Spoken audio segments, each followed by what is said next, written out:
তবে আমরা রেডিছি ওই আমরা রেডিছি তারা কয়। আর তারা আসলে কোন জায়গার লোক? তারা মিজোরাম থেকে আইছে, তারা শরণার্থী হিসাবে শরণার্থী কি চায় সরকারি সমস্ত রেশন সামগ্রী সব এটা তো পাইতেছে, তারা পুরা ফ্রি পাইতাছে, সব free পাইতাছে। পুরা ফ্রি দিতাছে। এই সরকারি রেশন সামগ্রীটাও তো এই এই এই রাজ্যের আপনারা যারা 50 বছর যে আপনাদের ট্যাক্সের টাকা, হ্যাঁ আমরা ট্যাক্সের টাকা অর্থাৎ যখন আপনারা খাইতেছে, আমরা খাইতাছি, খাইয়া আপনারা কইতাছে যে আমরা তোমরা ইয়ে করো, আমরা বিদেশি ঘর আমরা আপনারা বিদেশি করো। বিদেশি করো। আচ্ছা ঠিক আছে বিদেশি কোক, কিন্তু ব্যাপার হইছে আপনারা এই যে শরণার্থী আসার আগে পর্যন্ত আপনাদের এখানে কোনো সমস্যা আছিল নি? না, এমনি আর কোনো সমস্যা আসিল না। আপনারা পাহাড়ি আমরা পাহাড়ি বাঙালি এক বাড়ি ও বাড়ি আত্মীয় স্বজন হিসেবে চলতা ফেরা করতাম, হগরে গিয়া রাত্রেও থাকতাম, আমরা বসিতে গিয়ে থাকতো।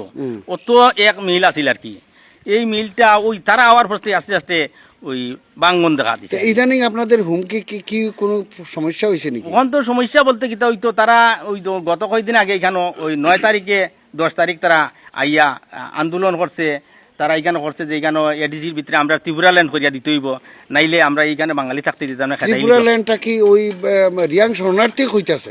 রিয়ান শরণার্থী আছে, লোকেলও কিছু সাপোর্ট সাপোর্ট দেয়। আচ্ছা রিয়াং শরণার্থী বেশি আছিল না লোকাল বেশি আছে? লোকেল আছে, তারা 50-50 50-50 মানে শরণার্থী এরারে নিয়া এরা আইয়া ইয়া করতেছে। এরা তারা শরণার্থী যাওয়ার পরে তারা একটু শক্তি বাড়িয়ে গেছে আর কি আগে থেকে। আচ্ছা তাহলে আপনারা এখন কি চাইতেছেন? শান্তি? আমরা চাইতেছি শান্তি। আর ওই সরকার, কেন্দ্র সরকার যাতে রাজ্য সরকার বা মিজোরাম সরকার মিলিয়া এই তারার রাজ্যে নিয়ে দেখ। আর নতুবা এখানে এইভাবে জমা না রাখিয়া সরকার বিভিন্ন জায়গায় টাউনের মন্দিরে চিত্রিয়া দিয়া যাতে ফৌজি দিয়া তারা ব্যারিকেড দিয়ে রাখা হোক। তারা সরকার খানি যখন দর তারা এখানে এলোমেলো ছাড়ি